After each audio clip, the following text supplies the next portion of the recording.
जो हमारा बेटा नेक्स्ट टॉपिक है basically heat conduction in cylinders and space से रेलिवेंट है कि आपके जो सिलेंडर्स हैं कहीं पे आपके पाइप्स वगैरह होंगे या कहीं पे आपके डक्ट्स वगैरह होंगी जहाँ पे आपने इंसुलेशन वगैरह का काम करना तो उससे रेलिवेंट है कि आपकी कितनी इंसुलेशन होनी चाहिए, ये सब उससे रेलिवेंट है। तो पहले आपको जर्नल स्लाइड से पढ़ा दूंगा क्योंकि ये डेरिवेशन है। देन आपको एक वीडियो शेयर करूंगा, देन उधर से आपको डेरिवेशन में समझ आएगी। बेसिकली हमारे पास एक सिलेंडर पाइप है या सिलेंडर क्या है, ठीक है, इसकी थिकनेस है। फॉर एग्जांपल जो जो इंटरनल जो होल है या हॉलो है उसका जो रेडियस आर है या आप उसको R1 कह लें, और जो आउटसाइड रेडियस R2 है। जितनी इसके अंदर से थिकनेस आपकी कम होगी, ठीक है, उतना जो टेम्परेचर डिफरेंस है या टेम्परेचर ग्रेडियंट की वजह से आपका हीट ट्रांसफर ज्यादा होगा। फॉर एग्जाम्पल अब अगर इसकी थिकनेस ज्यादा है तो डेफिनेटली हीट ट्रांसफर जो है वो कम होगा टुवर्ड्स आउटर पेरिफेरी। और जो टेम्परेचर आपका जो आपका फ्लो होगा और जिस तरफ आपका टेम्परेचर ग्रेडियंट होगा उस तरफ होगा। फॉर एग्जाम्पल अगर इस पाइप से फ्लो हो रहा है आपका एक इंटर से दूसरी, तो आपका रेडियल डायरेक्शन में फ्लो हो रहा है, तो जो आपका ग्रेडियंट है या जो फ्लो होगा वो भी आपका टुवर्ड्स रेडियली होगा, ठीक है। लेकिन ये कब तक हीट फ्लो होता रहेगा, जब तक टेम्परेचर ग्रेडियंट होगा। अब फॉर एग्जांपल इस पाइप का इंटरनल टेम्परेचर और एक्सटर्नल टेम्परेचर दोनों सेम है, तो आपका जो हीट ट्रांसफर हो रहा है वो कांस्टेंट रहेगा। तो इस कंडीशंस में जो आपका हीट ट्रांसफर है वो आपका थ्रू पाइप से वो स्टेडी है, ठीक है, आपका with respect to time change नहीं हो रहा, ठीक है। अब इसीलिए आप इसकी डेरिवेशन की तरफ चलते हैं कि आपको पता है कि अब जो हीट फ्लो होगी through cylinder through Fourier's law of heat conduction है which is equivalent to negative के del T by del X या डेल आर। अब डेल आर इधर क्यों आ गया, क्योंकि आपका हीट फ्लो रेडियल डायरेक्शन में है। सर ये फार्मूला बता दें कहाँ से है और कैसे है सर ये फार्मूला बेटा heat flow through conduction through Fourier's law है। क्यू कंडक्शन लिखा हुआ है, आगे सिलेंडर का सिर्फ हिंट दिया कि ये सिलेंडर के लिए हम लिख रहे हैं। नेगेटिव के आपको पता है del T by del X होता है अगर आपकी हीट एक्स डायरेक्शन या वाई डायरेक्शन में हो। अब क्योंकि आपकी हीट रेडियली है, टुवर्ड्स रेडियल की तरफ है, ठीक है, तो आपका डी आर आ गया। देन आप आपके पास जो एरिया ऑफ द सिलेंडर है आपको पता है गोल थी तो उसका आपका एरिया 2πRL होता है, ठीक है। देन आप इसको इंटीग्रेट करेंगे, इंटीग्रेशन के बाद आपके पास रेजिस्टेंस कॉन्सेप्ट आ जाएगा। अब मैं आपके साथ ये वीडियो शेयर करता हूँ कि ये डेरिवेशन हो कैसे रही है, कि जो आपका रेजिस्टेंस कॉन्सेप्ट ये इक्वेशन बनी है T1 minus T2 by resistance, ये आपके पास कैसे रिलेशन बना, ये आपके साथ वीडियो शेयर करने लगा हूँ, ठीक है, साथ साथ आपको समझाऊंगा।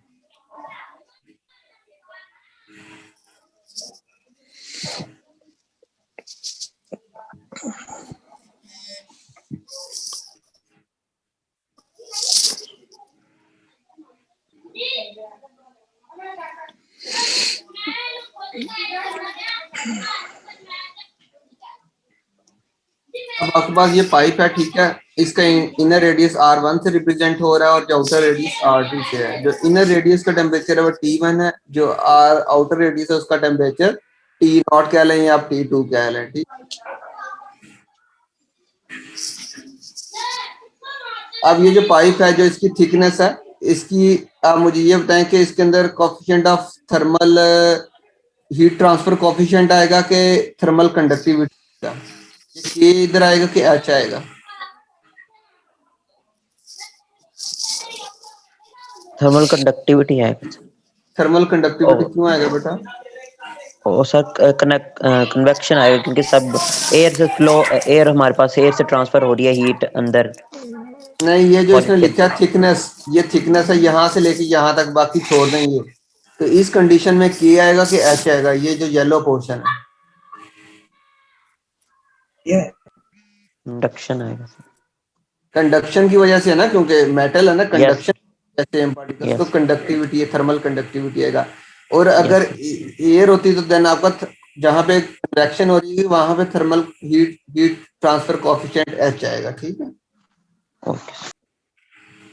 अब आपको पता है कि डेफिनेटली आपने क्या कैलकुलेट करनी है कि आपकी towards radially means towards radius कितनी हीट फ्लो कर रही है, मींस यहाँ से बाहर की तरफ को कितनी हीट फ्लो कर रही है, क्यू आपने कैलकुलेट करना है।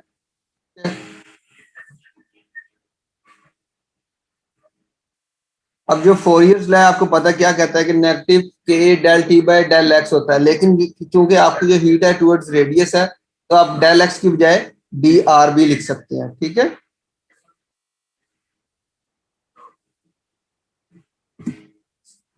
क्यों हमने डी आर क्यों यूज किया बेटा?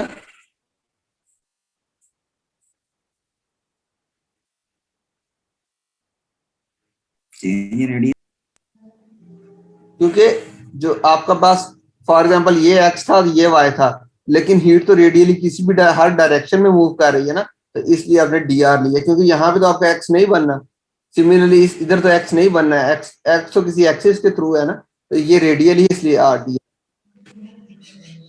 सर यहाँ पे हीट रेट थ्रू कन्वेक्शन नहीं होगा क्योंकि सर एयर से टुवर्ड्स हमारे पास रेडियस जा रही है। अभी अभी आप देखें वो दोनों रेजिस्टेंस जहां पे आएगा उधर दोनों कंसेप्ट लगेंगे। अभी सिर्फ आप हीट ट्रांसफर रेट कर रहे हैं कि आपका R1 यहां से लेके यहां तक हीट जो ट्रांसफर हो रहा है वो कितना हो रहा है, ठीक है। हम हीट स्टडी कर यहां से यहां तक। जब आपका टोटल टोटल फ्लो आएगा वो फिर यहां से होगा, तब आपका कन्वेक्शन, कंडक्शन, कन्वेक्शन, तब आपका वो केस बनेगा जो आप कह रहे हो। यस सर, अभी सर R1 से कर रहे हैं। अभी R1 से मीन्स कि इस पॉइंट से इस पॉइंट के दरमियान का है, ठीक है। देन आपको पता कि आपका जो एरिया है, जो फोर चीजेस का एरिया आ गया 2 पाई आर एल के साथ, ठीक है। Yes sir.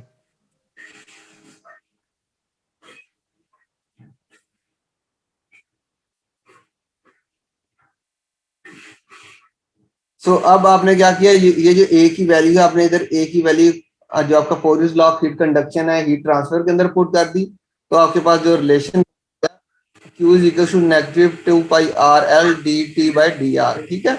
अब आपने क्या करना है, नेक्स्ट इस पे इंटीग्रेट कर देना है with respect to D R. Integrate आपने डी आर से इसलिए इंटीग्रेट किया कि जो आपकी हीट फ्लो हो रही है टुवर्ड्स रेडियस हो रही है, रेडियल डायरेक्शन में, ठीक है, क्योंकि हर जगह पे हो रही है ना टुवर्ड्स रेडियली, तो आपने डी आर से इसको इंटीग्रेट कर दिया, तो डी आर इधर आके ऊपर चला जाएगा और ये आर नीचे आ जाएगा, ठीक है।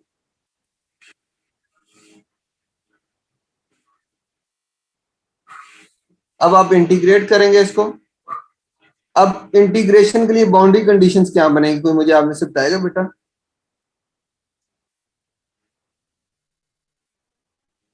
स्टार्ट कहां से हो रहा है इंटीग्रेट? रेडियस R1 से R2 और T1 से T0, ठीक है।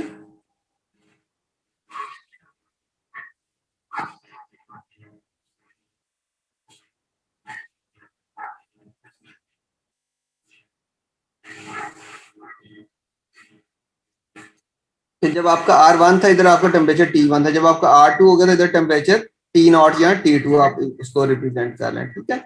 देन आपने इक्वेशन इसकी रेंजेस बाउंड्रीज कंडीशन लगा दी। देन आप इसको इंटीग्रेट करेंगे, तो इंटीग्रेट करने से आपका क्या बन जाएगा, तो ये जो आपका डी टी है ये बन जाएगा T1 माइनस T0 बन जाएगा, ठीक है। Yes sir.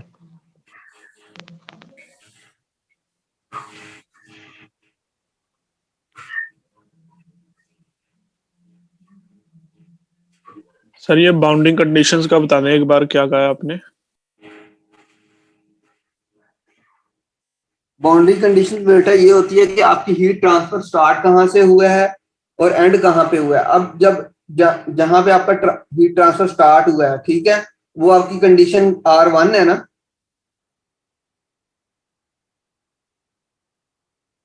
आपका हीट फ्लो यहां से होना स्टार्ट हुआ ना बाहर की तरफ को, तो आपकी इनिशियल कंडीशन ये होगी R1। R1 के ऊपर बाउंड्री कंडीशन क्या थी, T1। जब यहां पे पहुंचेगा तो आपके पास R2 बन जाएगा और बाउंड्री कंडीशन क्या बन जाएगी, T0, ठीक है। समझ लगी बेटा कि नहीं? नहीं।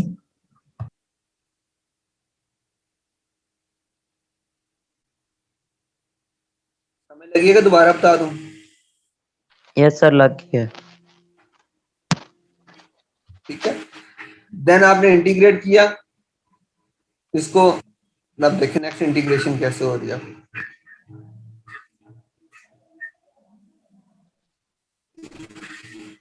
ये log e क्यों साथ आया हम, क्योंकि सर ऊपर r और नीचे उसका डेरिवेटिव भी है। नेचुरल लॉग बन जाएगा ना r, ठीक है। अब बाउंड्री कंडीशंस क्योंकि आपकी R1 से R2 था ना, तो नेचुरल लॉग आ गया ना R2/R1।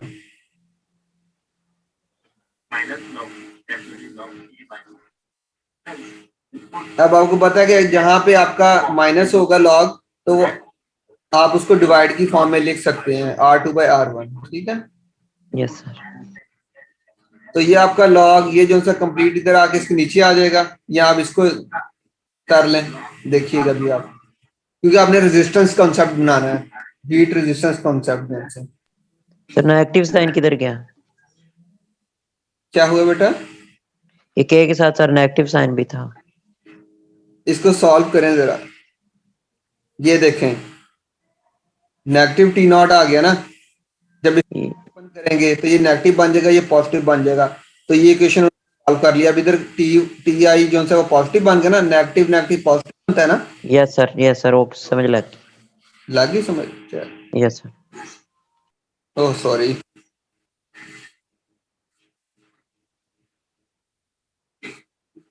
यहाँ से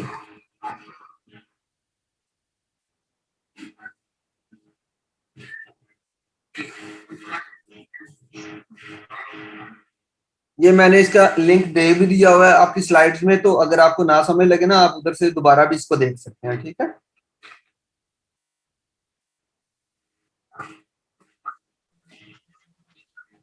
अब आपने जो रेजिस्टेंस कॉन्सेप्ट है, आपको पता है तो आपका ये सब नीचे आ जाएगा इसके, तो आपका इक्विवेलेंट टू रेजिस्टेंस K/2πL जो सा बनेगा, वो आपका रेजिस्टेंस कॉन्सेप्ट बन।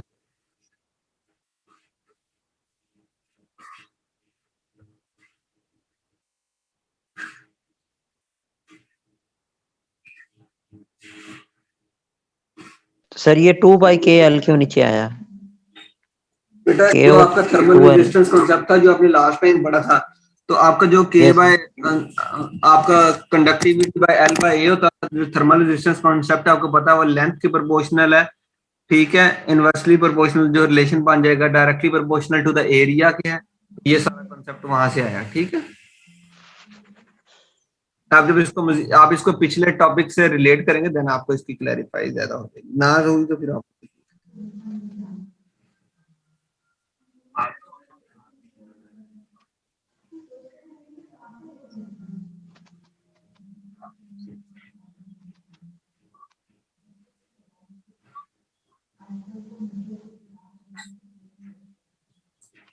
अब ये था हॉलो सिलेंडर का, ठीक है, पहले जो हमने पढ़ा। अब हॉलो स्फीयर का, कोई भी चीज जो अंदर से खाली होगी, सेम कॉन्सेप्ट है।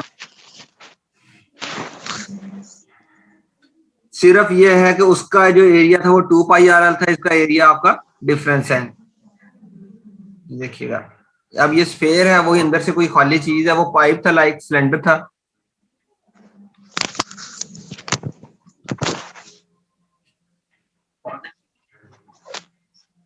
आपको इस वीडियो की वॉइस आ रही है, आवाज? No sir. अच्छा चले, ये साथ साथ मैं आपको बता भी देता हूँ कि ये आपका बेसिकली वही फोरियर्स लॉ से आ जाएगा, हीट कंडक्शन। अभी हम सिर्फ उसकी जो बॉडी है उसमें से हीट ट्रांसफर करें। उसका जो एरिया था जो आपका, तो वो 2πRL था। जो स्फीयर का एरिया वो 4πR स्क्वायर है, सर्कुलर चीज है, ठीक है। इस वजह से सिर्फ एरिया का डिफरेंस है, बाकी रिलेशन वही है।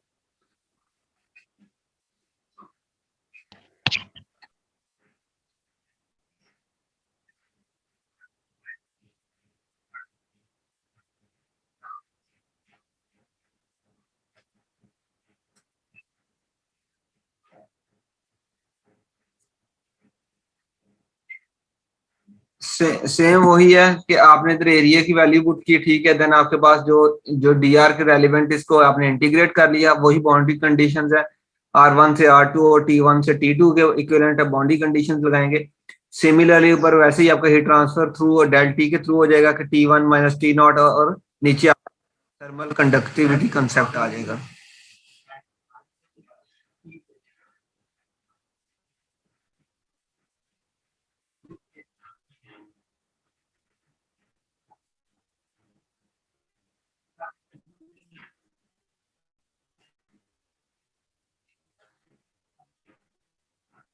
अब ये आपके पास इंटीग्रेट हो रहा है, इंटीग्रेट के बाद जो रिलेशन आपके पास बनेगा,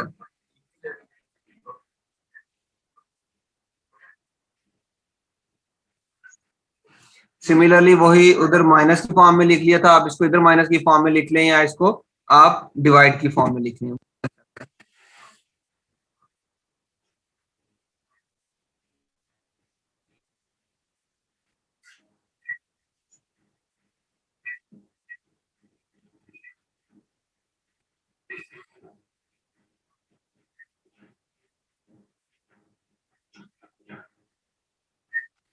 न्यूमेरिकल करते हैं साथ, देन आपको ज्यादा इसकी क्लैरिफाई हो जाएगी।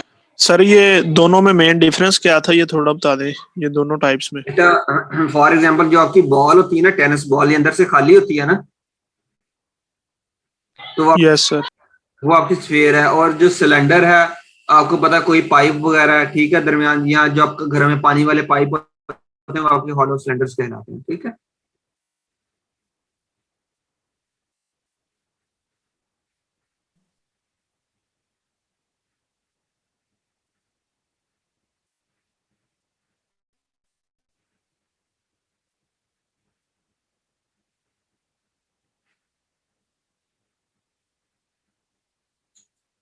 सर पाइप भी तो खाली होते हैं।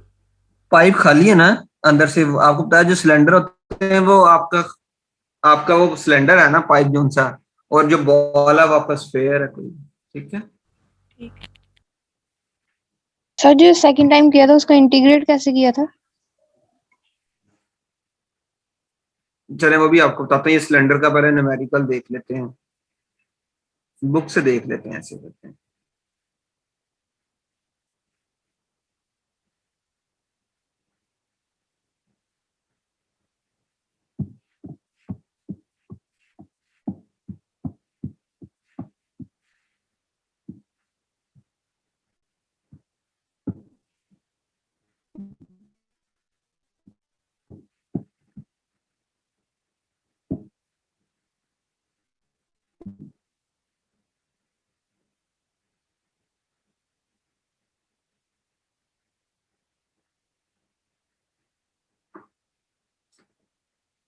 आपके पास टीम है जिसका टेम्परेचर T1 है, 320 degree Celsius, flow in a cast iron pipe है। एक कास्ट आयरन के पाइप से वो फ्लो कर रही है, जिसकी थर्मल कंडक्टिविटी है आपके पास 80 वाट पर मीटर पर डिग्री सेल्सियस है।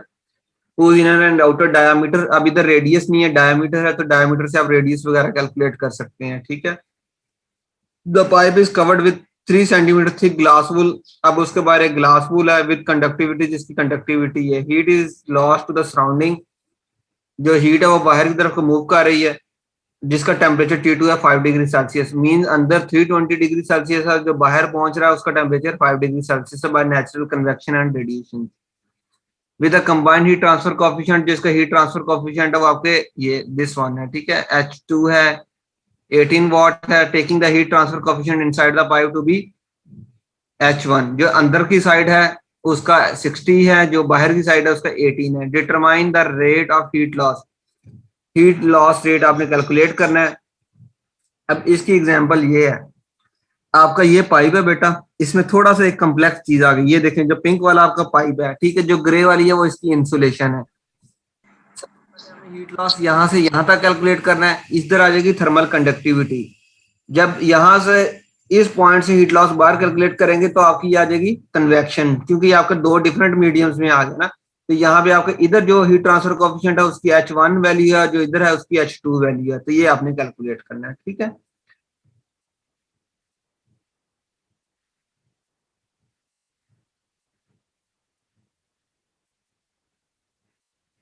आप में से कोई करेंगे सॉल्व? सर ये पहले पहले हम कंडक्शन नहीं करेंगे, इन्होंने पहले कन्वेक्शन फाइंड किया।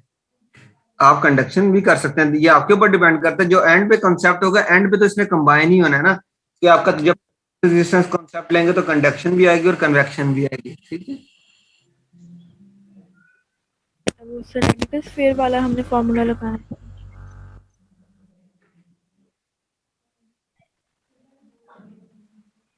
ये बेटा इधर सिलेंडर वाला लगेगा, स्फीयर वाला कैसे लगेगा? ये आपको सिलेंडर की शेप बनी नजर नहीं आ रही बेटा? ये देखें, पाइप है ना ये।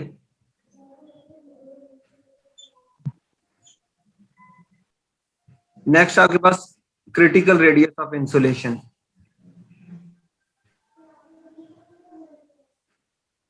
ये इधर से आ जाए स्लाइड से।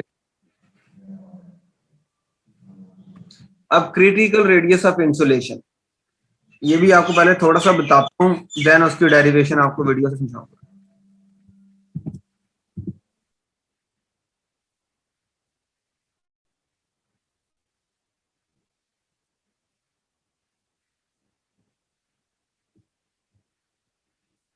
Critical radius of insulation basically क्या है, ये आपको इस पिक्चर से समझाता हूँ कि आपके पास फॉर एग्जांपल कि कौन सा रेडियस है जिसके ऊपर जाके आपको जो हीट ट्रांसफर रेट है वो मैक्सिमम हो जाए, मींस के जो उसकी मोटाई है किसी भी चीज की वो कितनी ज्यादा हो कि आपका मैक्सिमम हो जाए। ये ना हो कि आप बारीक करें तब भी कम हो, उसकी थिकनेस अगर ज्यादा कर दें तो आप बिल्कुल ही रुक जाए।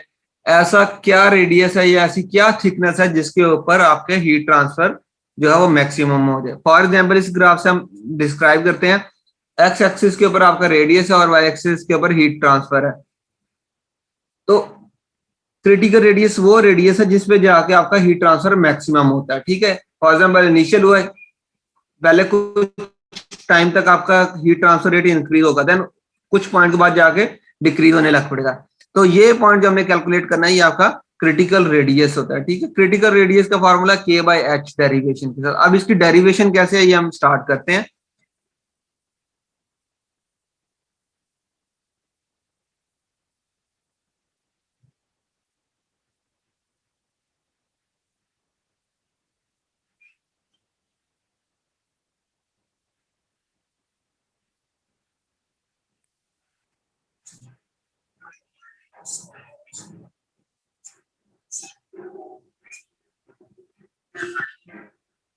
सेम वही चीज है जो मैंने आपको बताई है, इसमें ग्राफ बस ऐसे बना दिए, सिंपल बना दिए, जो आपकी बुक में है सेम वही रेलिवेंट है कि इस साइड एक्स डायरेक्शन में आपका रेडियस है और वाई डायरेक्शन में हीट है, ठीक है। देन वही आपका ये पॉइंट है कि आपका R1 है जो इनिशियल रेडियस है और जो बाहर की थिकनेस है वो R2 है। तो ये आपने कैलकुलेट करनी है कि यहाँ से लेके यहाँ तक कितनी थिकनेस होगी या कितना रेडियस होगा कि आपका जो हीट ट्रांसफर है वो आपका मैक्सिमम हो जाए।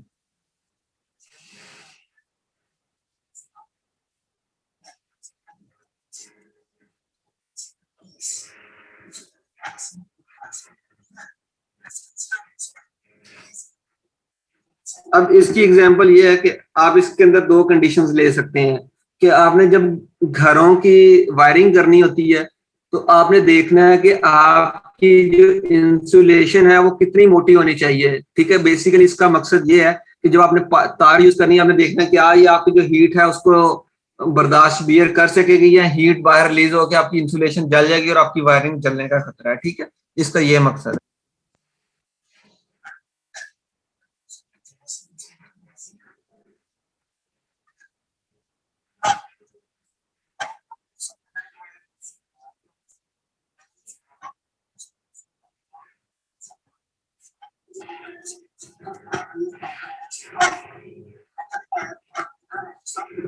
अब इसके अंदर एक चीज है, फॉर एग्जांपल अब अगर हम चले जाते हैं कि हम एक वायर है उसकी कैलकुलेट करने चाह रहे हैं। अब ये जो दरमियान वाली पोर्शन है ये आपका जो मेटालिक पोर्शन होता है और जो बाहर है उसकी इंसुलेशन होती है, ठीक है। तो हम कहते हैं कि R1 या RI जो है वो inner outer radius of the metal wire या inner radius of the insulation है, ठीक है। सिमिलरली R0 जो है या R2 जो है वो outer radius of the insulation है।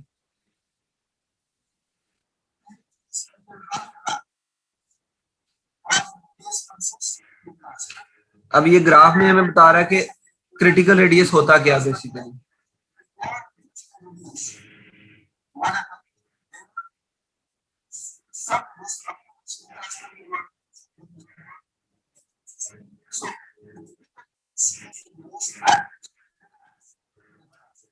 तो ये जो RC है क्रिटिकल रेडियस है कि जिस पॉइंट पे जाकर हमारा मैक्सिमम हीट ट्रांसफर होगा, ये वो पॉइंट कैलकुलेशन है, ठीक है।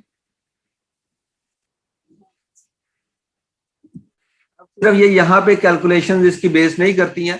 तो फॉर एग्जांपल जब आपकी कोई मेटल चीज बनाते हैं तो जिसने फ्लाई करना होता है तो ये भी देखते हैं कि जब वो फ्लाई करती है इसके ऊपर कितना रेजिस्टेंस एक्ट करेगा कि उसकी जो कोन है या उसका जो निब है या उसकी जो निब जो इसका कॉर्नर है वो कितना गर्म होगा और कितने टेम्परेचर पे जाके वो ब्रस्ट होगा। इसकी एग्जांपल आपके मिजल्स वगैरह, ठीक है, कि जो आपने उसकी जो चोंच वगैरह या उसका जो फ्रंट पोर्शन है वो ऐसे डिजाइन करना है कि आपका जो क्रिटिकल रेडियस है वो अचीव ना हो, ठीक है।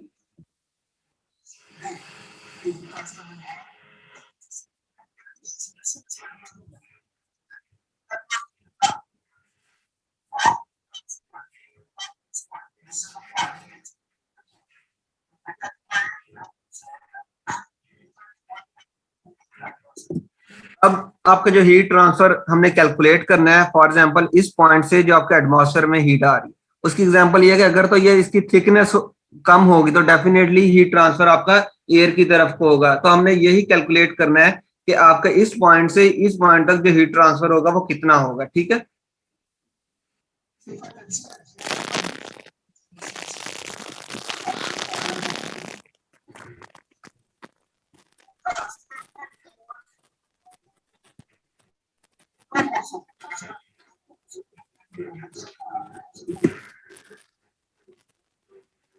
अब T1 से T2 के दरमियान मुझे ये बताएं कि कंडक्शन कहाँ पे और कन्वेक्शन कहाँ पे। शाबाश, पता है मुझे। सर T2 से T1 की तरफ हमने जाना तो वहाँ पे हमारे पास कन्वेक्शन हो रही है, तो T1 से T2 पर जाएंगे तो पहले हमारे पास कंडक्शन होगी, फिर हमारे पास कन्वेक्शन। अब मैं जहां पे एक मेरा कर्सर देखिएगा उधर बताइएगा कंडक्शन हो रही है कन्वेक्शन। इस लाइन से इस लाइन तक कंडक्शन है या कन्वेक्शन है? कंडक्शन है सर। और इस लाइन से इस लाइन तक कन्वेक्शन है सर। कन्वेक्शन है।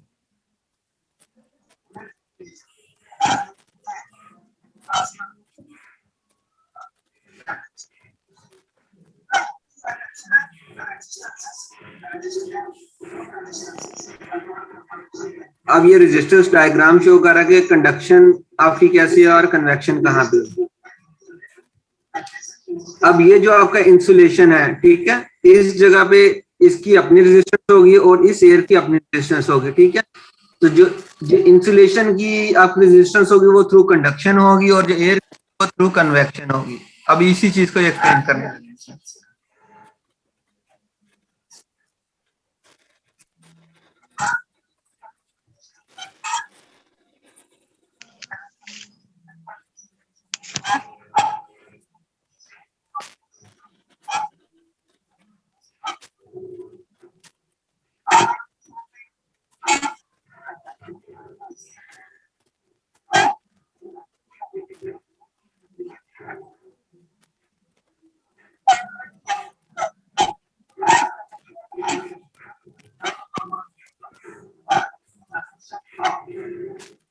अब आपने पीछे पढ़ा जो सिलेंडर की थर्मल रेजिस्टेंस है वो किसके इक्विवेलेंट थी, जो अब अभी हमने रिसेंटली पढ़ा, और जो आपकी वही पुट करेंगे वैल्यूज।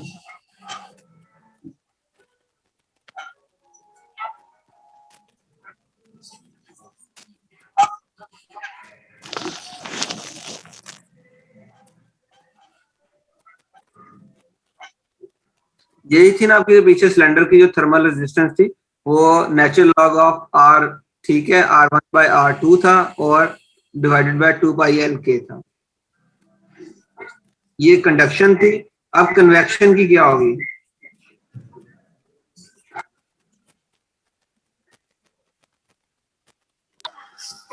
सर ये याद भूल जाता है, इतने सारे तो फार्मूले हैं सर।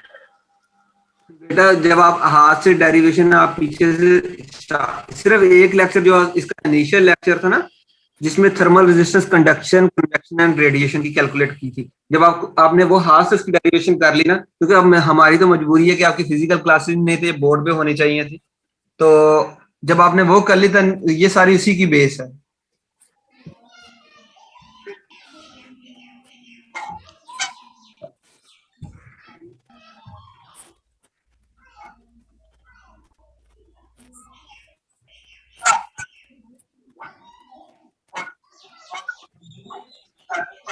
अब ये आपके पास कंडक्शन की जो है थर्मल कंडक्टिविटी या रेजिस्टेंस है और ये आपके पास कन्वेक्शन। अब इसको मजीद एक्सप्लेन करेंगे। अब जो हीट ट्रांसफर होता है आपको पता है del T by del R होता है, तो डेल टी आपके T0 माइनस T1 है और जो आपके पास डेल आर है या समेशन आर है वो आपके पास, तो ये पुट कर रहे हैं हम।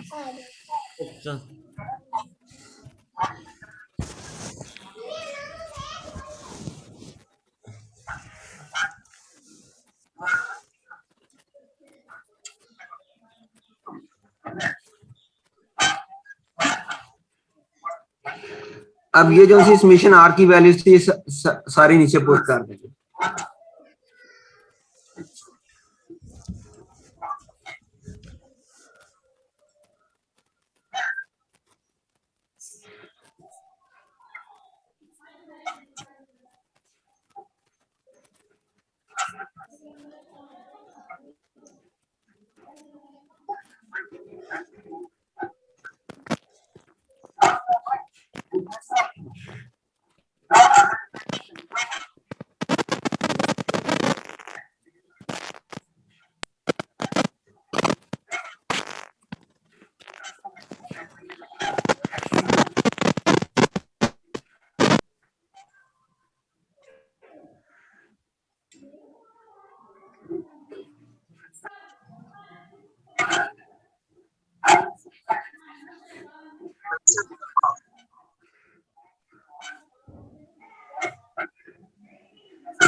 इसको आप माइनस की फॉर्म में भी लिख सकते हैं और सेपरेट फॉर्म में, डिवीजन की फॉर्म में भी लिख सकते हैं। माइनस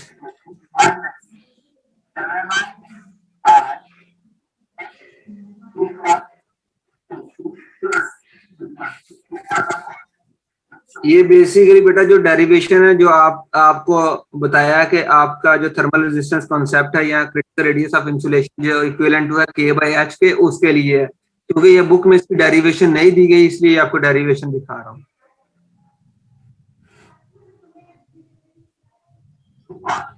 और ये आपने लाजमी करनी है, अगर आपके फिजिकल पेपर हुए तो आपको 2 डेरिवेशन लाजमी पेपर में आ जाएंगे।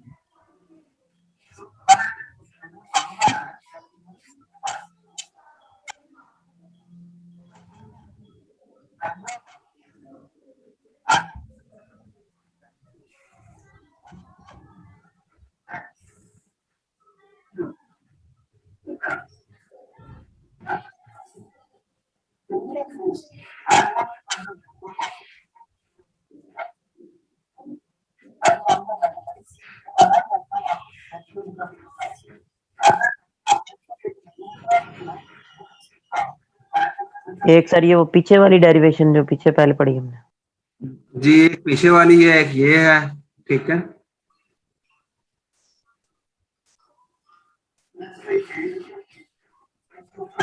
सर ये ग्रुप में सेंड कर दीजिएगा।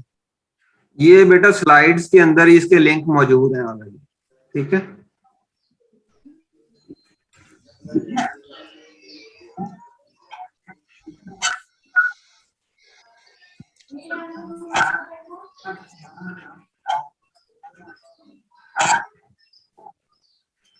सिंपल इसके एंड पे हम करते हैं कि जो आपकी इंटीग्रेशन या डेरिवेशन के बाद जो आपका रिलेशन बनेगा, इसके बाद मैं आपको डायरेक्ट बताता हूँ कि आपका जो डेरिवेटिव बनेगा in the form of u over v, ये आपका रिलेशन बनेगा। आपको पता है कि डेरिवेटिव ऑफ u v जब लेते हैं पहले आपने इसका डेरिवेटिव लेना है साथ v वैसे, देन आपका v का डेरिवेटिव और u साथ वैसे, और देन आपका जो नीचे डिनोमिनेटर है उसका जो आपका डेरिवेटिव का फार्मूला होता है, ठीक है। सिमिलरली वही कॉन्सेप्ट किया इसमें, आपके पास जो रिलेशन बन जाएगा तो उसके बाद जो आपके पास फाइनल टर्म बनेगी वो आपके पास दिखा देता हूँ कैसे बनेगी।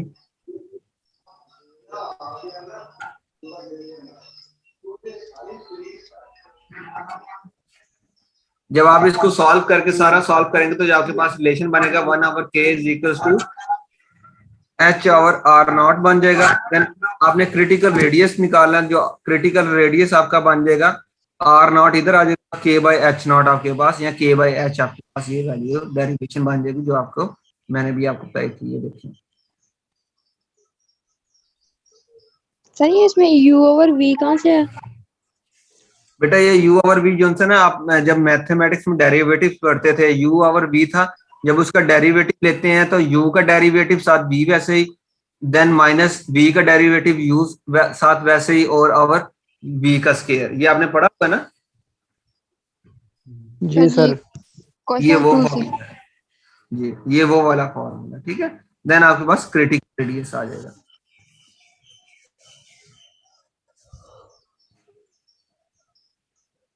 हमारा ये टाइम खत्म होने लगा, आपने दोबारा कनेक्ट करना है ताकि देन हम न्यूमेरिकल इसके कर लेंगे, तो 2 टॉपिक पढ़ेंगे। अभी आप कनेक्ट करें सारे दोबारा।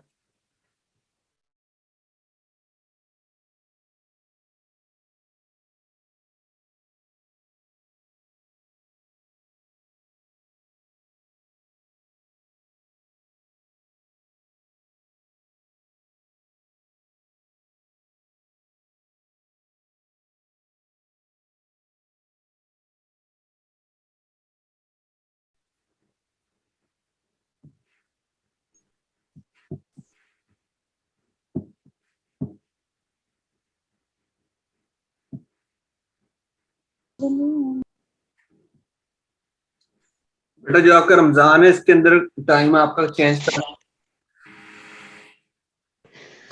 देख ले सर। सर क्या होगा? अफ्तारी के बाद का रख लें।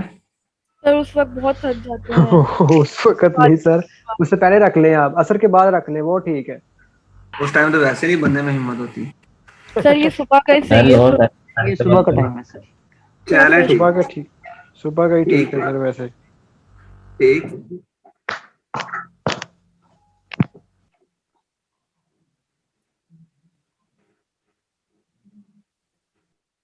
Excuse me sir. जी बेटी। सर अगर जैसे हमारे फिजिकल पेपर्स होते हैं, हमारे जो लॉन्ग क्वेश्चंस आएंगे वो यही टॉपिक जैसे होगा, हीट इन होलोस्फीयर, यही लॉन्ग आ जाएगा, इसका हमने इसी से डेरिवेशन। रेलिवेंट आएंगे एग्जैक्टली कि आपसे पूछ लिया जाएगा कि ये आपका रिलेशन कैसे बनता है, ठीक है, क्यों डायग्राम। बनाया गया है एग्जैक्टली, ठीक है। ड्राइंग्स वगैरह आपने खुद बनानी होगी, फिर बेसिकली आपने हमें समझाना, पेपर में जो आपने हमें समझाना होगा। सर हमने डायग्राम बनानी है, थोड़ी सी एक्सप्लेनेशन देनी है और उसकी डेरिवेशन करना है, यही करना है हाँ ना? जी, डेरिवेशंस करनी है फिर। ये अगर आपके फिजिकल पेपर वो डेफिनेटली अगर आपके हुए तो फिर तो आपका ये पॉसिबिलिटीज है कि आपको हिंट दिया जाए जैसे क्रिटिकल रेडियस का रिलेशन कौन सा है, देन आपको फिर वैसे पता होना चाहिए, या न्यूमेरिकल होंगे। सर कोई नहीं, होने ऑनलाइन पेपर ही होंगे जैसे दिखाई दे रहा है। देखें क्या बनता है, ठीक है। ये न्यूमेरिकल आपके पास a 3 mm diameter and 5 meter long electric wire is tightly wrapped with a 2 mm thick plastic cover whose thermal conductivity is K. ठीक है, electrical measurement indicates that a current of 10 ampere passes through the wire and there is a voltage drop of 8 volt along the wire. If the insulation wire is exposed to the medium at temperature 30 degrees Celsius with heat transfer coefficient H equals to 12, determine the temperature at the interface of the wire and the plastic cover. Same जो derivation किया वही numerical है, तो शाबाश इसको करके बताएं क्या है, कैसे इसकी आपके पास थिकनेस है, क्या आपका क्रिटिकल रेडियस की वैल्यू है। बुक है आप देख भी सकते हैं, लेकिन क्योंकि आपने अभी समझा है न्यूमेरिकल फार्मूला मैं आपको दिखा दूंगा, लेकिन आप करें खुद इसको भी, ताकि जो रेस्ट न्यूमेरिकल्स हैं वो आपको करने में फिर आसानी होगी बाकी।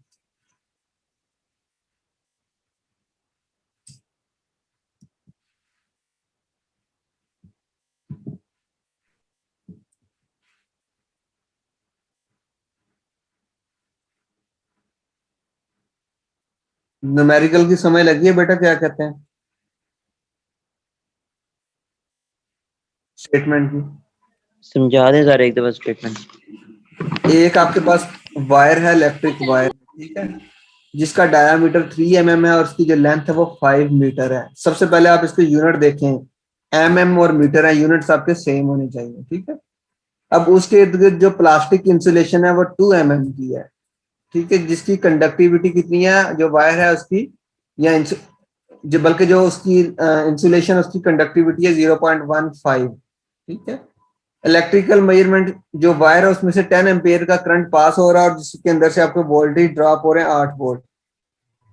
अब जो इंसुलेशन है जो उसका टेम्परेचर है वो 30 डिग्री सेल्सियस है। जो हीट ट्रांसफर कोफिशिएंट है जहां पे कन्वेक्शन होगी वहां पे 12 वाट पर स्क्वायर मीटर है। Determine the temperature at the interface of the wire, जहां पे आपका प्लास्टिक कवर और मेटल वायर जुड़ रही है वहां पे क्या टेम्परेचर है, और जो बाहर का टेम्परेचर है जहाँ वो आपने कैलकुलेट करना है, यानी T1 एंड T2 आपने कैलकुलेट्स करने हैं।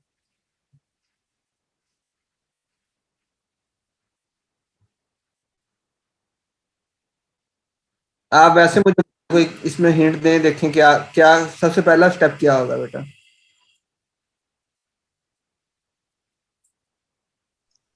सर सबसे पहले वो हॉलो है तो सबसे पहले कन्वेक्शन होगी, अच्छा, देन कंडक्शन,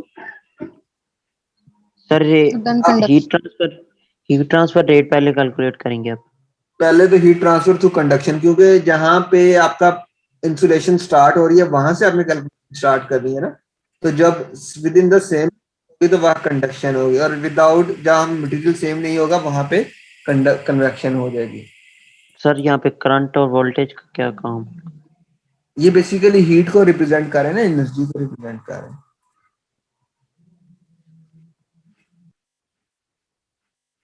जेन लड़ाएं आपने भी इक्वेशन की है, ये क्या सॉल्व होगा, क्या कैसे होगा?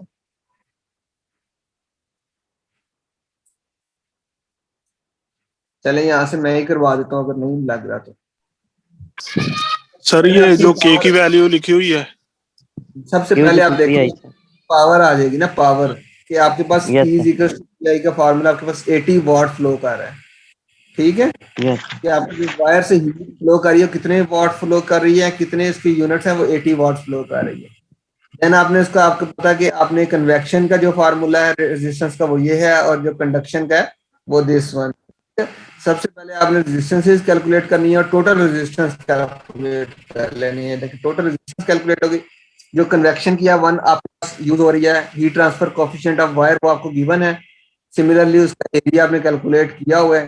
कंडक्शन जो हीट ट्रांसफर थी वो आपके पास 12 थी, और जो कंडक्शन जो कंडक्टिविटी थी, थर्मल कंडक्टिविटी, वो आपके पास 0.15 थी। आपने दोनों का रेजिस्टेंस कैलकुलेट कर लिया, देन आपने टोटल रेजिस्टेंस कैलकुलेट कर लिया इन दोनों को प्लस करने के बाद।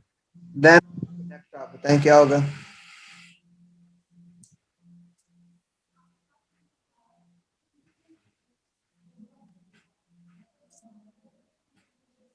Q is equal to del T by del R होता है ना हीट ट्रांसफर, तो Q यस आपके सर। पास, R आपके पास है, तो टेम्परेचर आपके पास आ नहीं जाएगा? Yes sir. दोनों को अलग अलग कैलकुलेट करेंगे सर। देन देखें, ठीक है, T1 माइनस टी इन्फिनिटी है, ठीक है, T1 आपको बताया गया हुआ है कि कितना है। आपने T1 इंटरफेस के ऊपर, जो T2 है बाहर का टेम्परेचर आपको 30 डिग्री सेल्सियस बताया हुआ है। तो आपके पास रिलेशन क्या बनता है, ये इधर मैं आपके साथ स्लाइड्स में आपको बताता हूं, लिख के।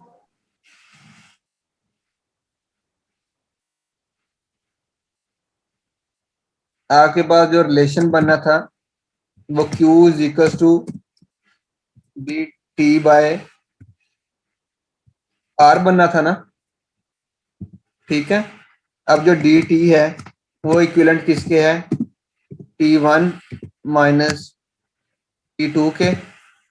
तो आपके पास जब आपने डी टी T1 आपने कैलकुलेट करना है, T2 आपके पास आउटर पैराफरी गिवन है, ठीक है? तो आपके पास जो रिलेशन बन जाएगा Q इक्वल्स टू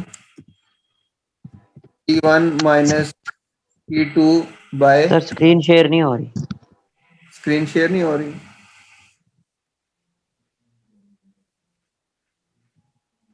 अब हुई है अगेन?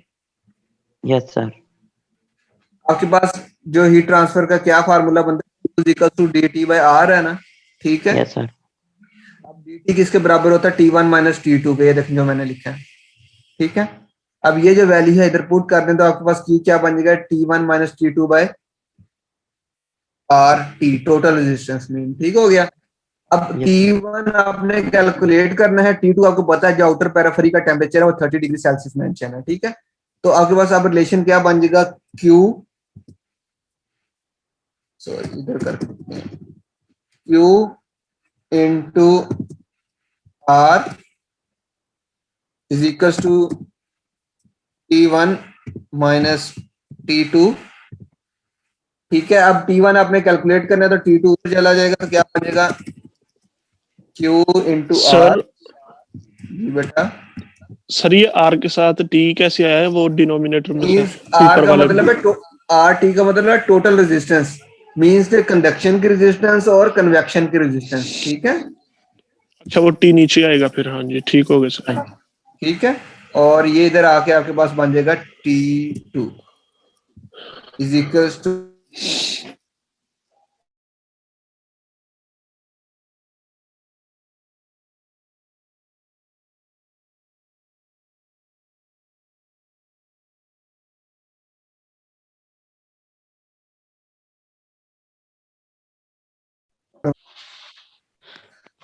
सर ये प्लस नहीं होगा इधर?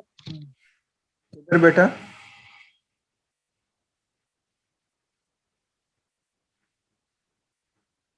किधर प्लस होगा?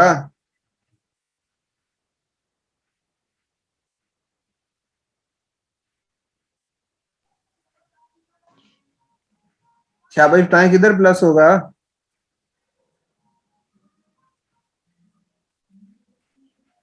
यही रिलेशन बनता है सर ये।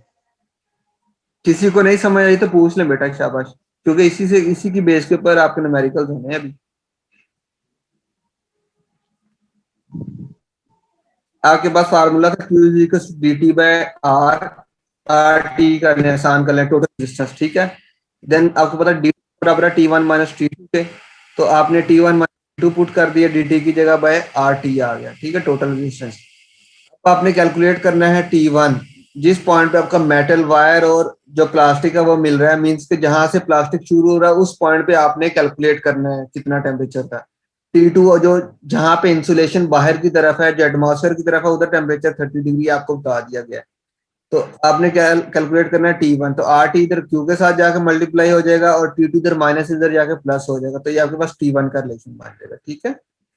यही अब रिलेशन आगे यूज किया गया है, ठीक है। देन उसके बाद आपके पास क्रिटिकल रेडियस कैलकुलेट कर लिया। अगर 12.5 mm उसकी थिकनेस होगी तो उस टाइम मैक्सिमम हीट ट्रांसफर होगा, अगर इससे ज्यादा हो जाएगी तो आपके पास हीट ट्रांसफर कम होना शुरू हो जाएगा। क्वेश्चन की समझ लग गई है बेटा? नहीं लगी तो अगेन पूछ लें इस न्यूमेरिकल को। सर ये एरिया हमने R2 का फाइंड करना था। R2 का इंसुलेशन का फाइंड करना था कि क्रिटिकल रेडियस क्यों फाइंड करते हैं कि आपका वो पॉइंट जिस पे जाके हीट ट्रांसफर रेट मैक्सिमम हो जाए, ठीक है। Yes sir. तो फॉर एग्जांपल मैं आपको यही कहता हूं कि ये तो आपने वायर का पढ़ा है ना, तो मैं आपको ये कहता हूं कि आपने एक मिसाइल की जो आउटर पेरिफेरी या बॉडी डिजाइन करनी है, तो मिसाइल की तो स्पीड बहुत ज्यादा होती है, तो आपको क्या लगता है कि आप किस किस चीज फैक्टर को कंसिडर करेंगे उसकी बॉडी को डिजाइन करने के लिए?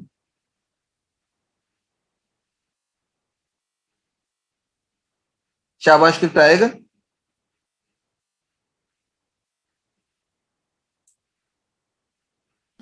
सर उसमें तो बहुत सारी चीजें आ जाएंगी।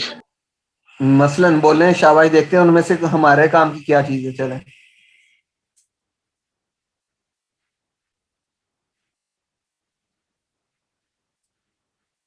और बेटा बोलने में कोई पाबंदी थोड़ी है, पूछ ही रहा हूं ना सिर्फ, जल्दी। सर उसमें फ्रिक्शन भी कंसीडर होगी, एयर रेजिस्टेंस भी कंसीडर होगी, और बाकी ये जो ठीक इसका है। अंदर वाला सिस्टम अपना वो भी कंसीडर होगा। अच्छा, अब फ्रिक्शन जो है वो क्या डैमेजिंग इफेक्ट क्रिएट करेगी? सर वो मिसाइल की बॉडी को हीट कर सकती है, और हीट की वजह से कोई जो अंदर उसके वो सिस्टम वगैरह है वो डिस्टर्ब हो सकता है। अच्छा, अब जब फ्रिक्शन जो हीट क्रिएट कर सकती है, तो हीट की वजह से वो क्या हो जाएगा, ब्रस्ट होने का खतरा है ना। तो यस सर। आप बॉडी तैयार करनी पड़ेगी जो फ्रिक्शन के अगेंस्ट विद स्टैंड कर सके, ठीक है। यस तो सर, ये इंसुलेशन। हाँ जी, तो इंसुलेशन या उसकी थिकनेस, उस चीज की थिकनेस कितनी होनी चाहिए, ठीक है। तो यही हमारा आज का है कि आपने जो वायर, इसको आसान में बता दिया कि जो वायर, जो एक आपके पास वायर है उसके ऊपर कितनी मोटी प्लास्टिक की लेयर लगे कि वो वायर गर्म ना हो, अगर आप उसको हाथ लगाना चाहें तो इजीली लगा सकते। ठीक हो गया, ये इसकी कैलकुलेशन। जिसको इस न्यूमेरिकल की नहीं समझ लगी, समझ ले, दोबारा पूछ ले बेटा।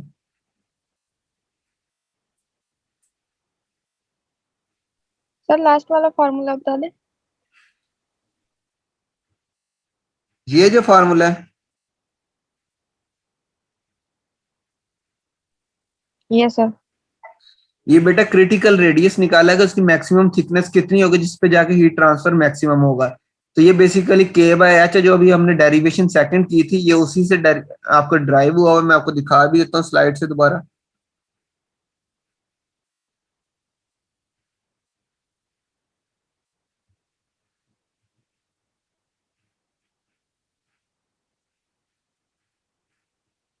ये देखें, ये था बेसिकली क्रिटिकल रेडियस की कैलकुलेशंस था। ये मैंने नीचे लिंक भी दे दिया जिसमें ये डेरिवेशन हुई है सारी। सिमिलरली इसमें सिंपली ये बताया था कि del T by del R total temperature difference क्या था, टोटल रेजिस्टेंस क्या था। ये सिंपली उन्होंने जो कंडक्शन का और कन्वेक्शन का रेजिस्टेंस लिख दिया था, और देन इसको विदाउट डेरिवेशन आपको ये क्रिटिकल रेडियस का फार्मूला दे दिया था k/h के, ठीक है। तो इसके दरमियान जो प्रोसेस है वो मैंने आपको वीडियो से बता दिया था, तो ये क्रिटिकल रेडियस था।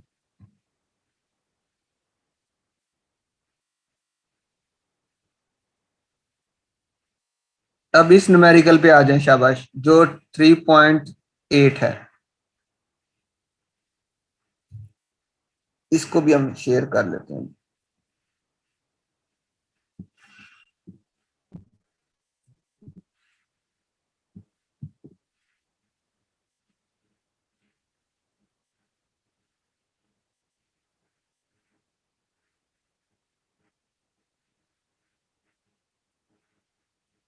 चलें इस न्यूमेरिकल को भी करते हैं, कोई पढ़े आप में से कोई पढ़े इसको, इसकी स्टेटमेंट, फीमेल में से कोई पढ़े शाबाश।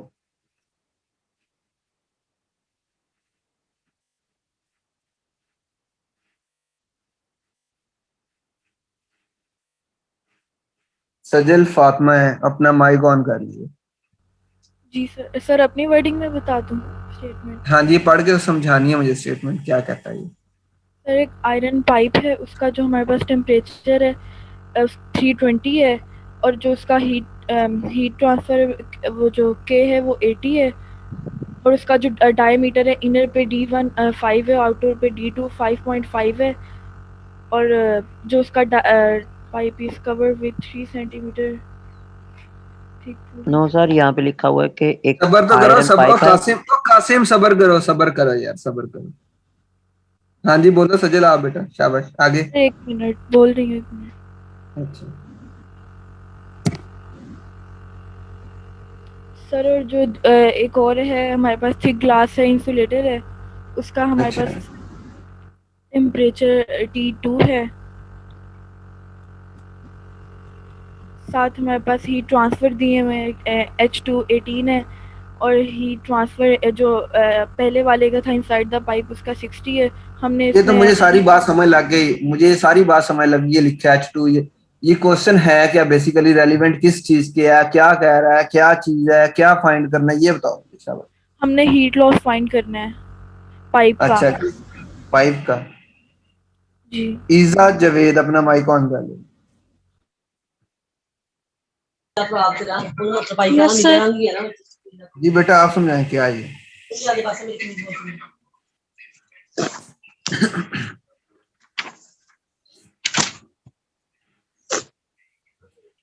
सर हमारे पास जो टेम्परेचर है T1 वो 320 डिग्री सेंटीग्रेड है। किस और चीज का टेम्परेचर है, किस चीज का टेम्परेचर है? टेम्परेचर T1 किस चीज का टेम्परेचर है? सर आयरन पाइप का। स्टीम का बेटा लिखा हुआ, स्टीम एट T1। जी ठीक है, चलें स्ट्रीम का शाबाश पढ़े। टेम्परेचर। जी ओके, पढ़े हमारे आगे। पास 80 है, और इनर और आउटर में इनर डायमीटर D1 हमारे पास 5 सेंटीमीटर है। इससे हम डायमीटर रेडियस किस चीज फाइंड का? इनर डायमीटर स्टीम का। नो सर आयरन का। अच्छा आयरन का, ठीक है आगे। और D2 5.5 सेंटीमीटर है, अच्छा और जो पाइप को 3 सेंटीमीटर थिक इंसुलेशन दी हुई है। अच्छा ठीक है। और वो उसकी जो है के है 0.05।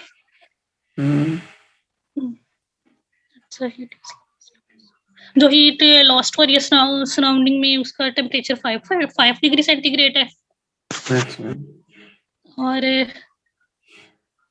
रेडिएशन विद और H2 हमारे पास 18 है, और H1 60 है। ठीक है, शमसुल हसन अपना माइक ऑन कर ले बेटा।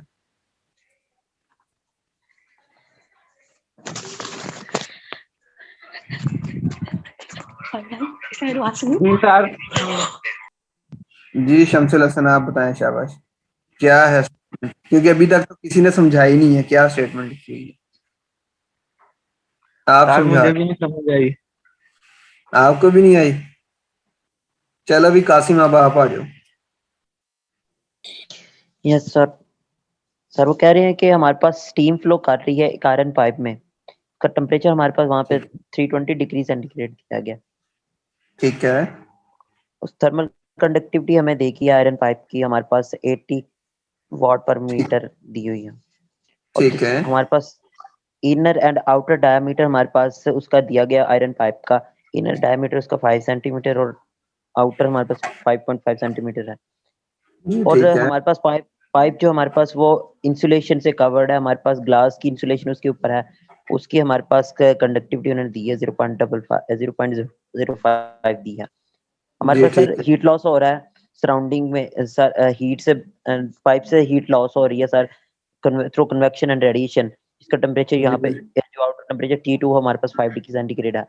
तो हमने सर हीट लॉस फाइंड करना है सर थ्रू ठीक है, बस यहीं तक रखें।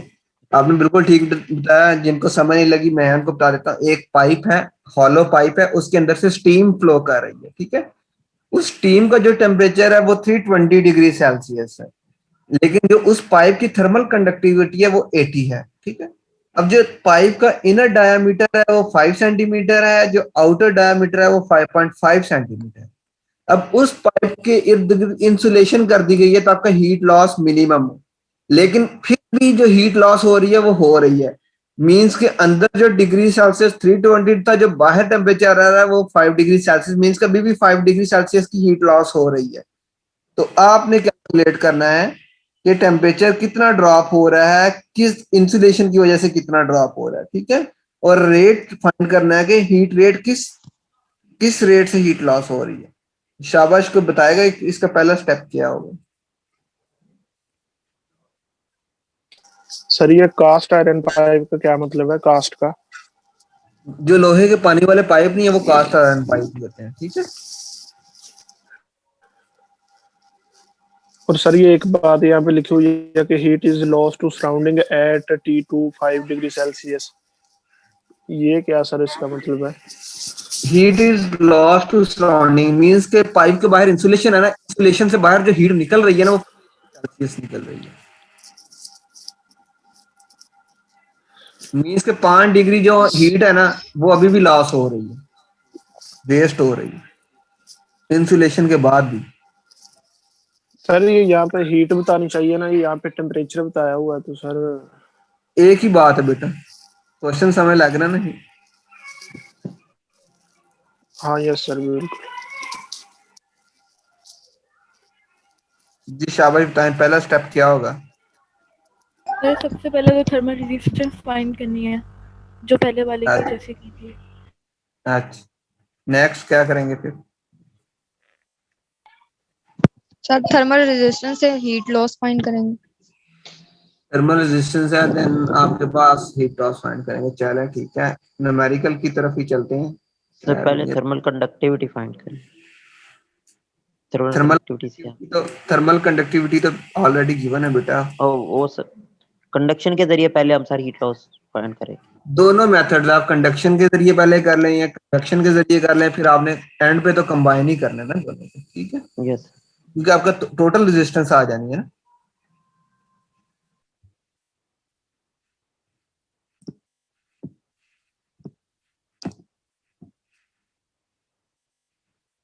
सबसे पहले आपने इसके अंदर कितने रेजिस्टेंसेस इन्वॉल्व होंगे। अब ये देखिए पिक्चर भी आ गई है, आपको पिंक पोर्शन नजर आ रहा है ये वाला, यस सर। ये आपका पाइप है, ठीक है। R1 R2 उसका डायामीटर है पाइप का, देन उसके बाद इंसुलेशन है। सबसे पहले आपकी कंडक्शन यहां पे हो जाएगी पाइप से, ठीक है।